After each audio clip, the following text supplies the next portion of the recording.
Yan, lupit ng intro natin. Siyempre, nandito tayo ngayon sa terminal kaya yun na lang ginamit ko na intro. Pero actually, yung clip na yun is nakaraang araw pa. So, ginamit ko na lang ulit ngayon. Yan, welcome back to my YouTube channel. Bago tayo magsimula, baka pwedeng subscribe naman dyan para ganahan naman tayo dito magsalita. Okay, so ang magiging topic natin dito ay yung nasa thumbnail natin.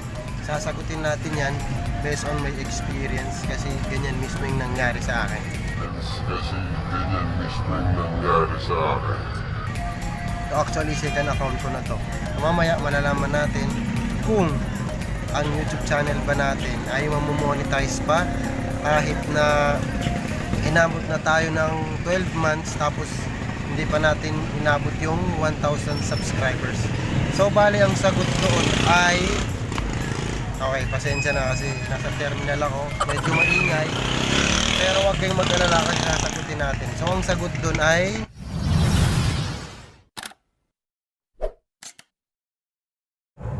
yo, what's up sa inyo mga bilan? Nandito pa rin tayo sa terminal, walang pagbabago. As usual, namamasada pa rin tayo ngayon. Medyo mabagal ang pasada ngayon kasi holiday ngayon eh. So, sobrang tumal ng pasada. Pero dahil kailangan bumiyahe, pabiyahe tayo. Kasi kailangan magbayad ng boundary natin. Ang renta ng tricycle. Okay. So, ipapakita ko sa inyo yung nasa labas.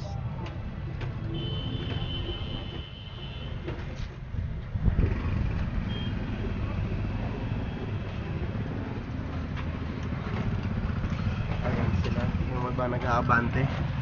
Tapos yung iba naman nandito. Tapos yung karamihan sa driver nandun sa silong ng puno na yun. Kasi sobrang init ngayon eh. Napakainit. Kaya tis na lang muna para sa pera. Kaya namamasada tayo. And sisitatingan na yung iba. Okay guys, so balik tayo dun sa topic natin. Kung mamamonetize ba yung YouTube channel natin, kung sakasakaling umabot na tayo ng isang taon tapos hindi pa natin naabot yung 1,000 subscriber at 4,000 watch hours. So yung sa akin, based on my experience, hindi sa kung kanino ko lang nalaman, mismong sa experience ko, inabot ako ng 14 months bago ko na-reach yung 1,000 subscribers. Pero yung sa watch hours ko, naabot ko yun agad dahil dun sa mga na-upload kong tutorial. So, ang tanong doon, kung 12 months na yung YouTube channel ko pero hindi ko pa naabot yung 1,000 subscribers, kung mamonetize pa ba yung account ko? Ang sagot doon ay oo, kasi yun mismo yung nangyari sa akin. Yun nga yung sa akin, inabot ako ng 14 months bago ko naabot yung requirements ni YouTube. So yun lang yung sagot doon. Basta ang gawin nyo na lang, consistent, upload ng upload. Ayun na nga, so ang gawin nyo na lang, huwag kayong mawala ng pag-asa, tuloy-tuloy lang sa pag-upload kasi yun yung ginawa ko. Actually ako, nawalan na ako ng pag-asa nung kasi nung 12 months, nung isang taon na yung account ko, nasa 700 plus pa lang yung subscribers ko eh. So siyempre sa akin, wala akong matanungan, kaya hinayaan ko na lang. Ang ginawa ko na lang, yun, nagbi-video lang kung ano-ano, tapos ang iniisip ko na lang, hindi na dahil sa monetization, ang iniisip ko na lang, mag-upload na lang ako ng video para kumbaga sa akin, documentation ko na lang yun. Kung sakasakaling na-miss ko yung moment na yun, papanoorin ko na lang mga video na yun. Kaya ang ginawa yun na nga, nag-upload na hindi dahil gusto ko ma-monetize. Kasi ang sa akin, nawalan na ako ng pag-asa eh. Kasi nga, yun yung requirements ni YouTube. Dapat sa isang taon, maabot mo yung 1,000 subscribers tapos 4,000 watch hours. Eh yung sa akin, siguro nasa mga 5 months pa lang, naabot ko na yung watch hours. Kasi nga, dumami yung views ko doon sa mga tutorial na ginawa ko, which is hindi naman ako magaling doon. Pero patok sa mga araw na yon. Tapos doon sa subscribers, as in nahirapan ako doon.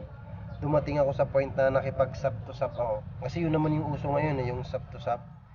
Pero nadismaya rin ako kasi sa isang araw nakipag-sub to sub ako. Umabot ako ng siguro nakipag-sub to sub ako sa isang araw 50 katao, 50 subscribers yung nakuha ko.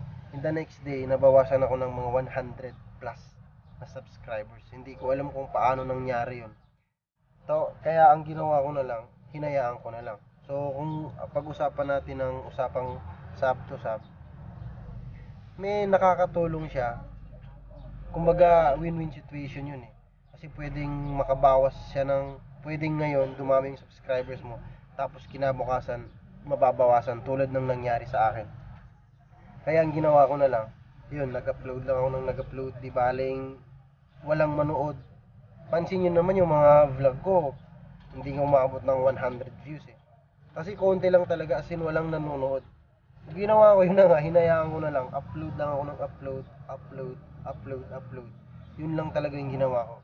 Hanggang bigla isang araw, kung hindi ako nagkakamali, last month, yun, biglang nag-email sa akin si ang YouTube na naabot ko na daw yung 1,000 subscribers. So tuwang-tuwa ako ng araw na yun, napabili nga ako ng gitara eh. Tsaka vinlog ko pa nga yun eh. Para sa akin, achievement ko yun eh, yung umabot ako ng 1,000 subscribers. So doon nabuhayan ulit ako na yun, may nag-message nag-email sa akin sa YouTube na inabot ko na yung 1,000 subscribers. So tapos chinek ko yung sa channel dun sa monetization, naka-disable pa rin yun. Hindi pa siya pwedeng ma-monetize. Tapos under review pala, inintay ko. Pagkatapos ng 9 days, yun na, nag-email na ulit sa akin si YouTube na pwede na pala akong, yun na nga, na-monetize na. Sobrang tuwang-tuwa ako nun, kaya mas lalo ako nabuhayan mag-upload na kahit anong upload, basta kahit anong, tignan nyo naman yung mga upload ko, pag pinanood nyo matatawa na lang kayo or mabuboring kasi talagang walang content eh, basta makapag-upload lang ako eh. Pero syempre gusto ko yung ginagawa ko, kaya eto, kahit nahihiya, pinipilit ko pa rin talaga mag-video ng kahit ano, mag-upload ng kahit ano, basta madagdagan lang yung mga nanonood. Kasi kahit konti yung nanonood sa video mo, kung marami kang video, sabihin natin sa isang araw makapag-upload ka. Minsan kasi nangyari sa akin sa isang araw 3 yata yung video na i-upload ko eh. So pag i-add mo yung lahat, siyempre dadami yung views mo. Halimbawa, kahit silipin lang niya eh, kahit ads lang panoorin niya eh, basta may mailaman lang dun sa AdSense mo. So yun yung isipin natin. Pero maganda sana talaga kung maraming manood ng videos mo. Pero siyempre hindi tayo sikat, wala tayong matinong content, basta makapag-video lang ng kahit ano. Ayun ang nangyari, wala masyadong nanonood. So yun lang yung maipapayo ko sa inyo, huwag kayong mawala ng pag-asa kasi talagang mamomonetize yan. Kasi yun yung nangyari sa akin eh, na-monetize talaga siya. Kaya sa inyo, upload lang ng upload para madagdagan din yung watch hours ninyo. Tapos syempre, yung sa sub to sub, ito nga pala, yung sa sub to sub kasi, yun nga, bukod sa kinabukasan, pwedeng mabawasan ng account subscribers mo. Tapos ito, anong silbi naman nun? Kung sakasakaling nag-sub siya sa'yo, tapos hindi naman niya pala gusto yung content mo, di ba? Kasi yung pag sub to sub, parang sabihin natin pilitan eh, kasi nakikipag-usap ka na, sige, sub mo ako, sasub ko rin yung account mo. Tapos ganun ang nangyayari. Halimbawa, sinab niya ngayon, naisub ka niya, anong silbi nun kung hindi rin siya manonood? Diba? Wala rin. Ang ginawa ko, hinayaan ko na lang siya. Nung umabot na ako ng 700 plus na subscribers, hinayaan ko na hindi na ako nakipag-sub to sub. Kasi nahihirapan ako, sobrang nakakatamad yung screenshot. Tapos manonood ka ng videos niya kahit hindi mo naman gusto. Diba? Parang nagsasayang ka lang ng oras eh. So yun lang yun, be consistent na lang, upload lang ng upload hanggang bigla ka na lang magugulat na naabot mo na yung requirements ni YouTube. So uulitin ko, huwag kang mag-alala kasi mamamonetize yan. Kaya hanggang dito na lamang, maraming salamat kasi mamamasada pa ako.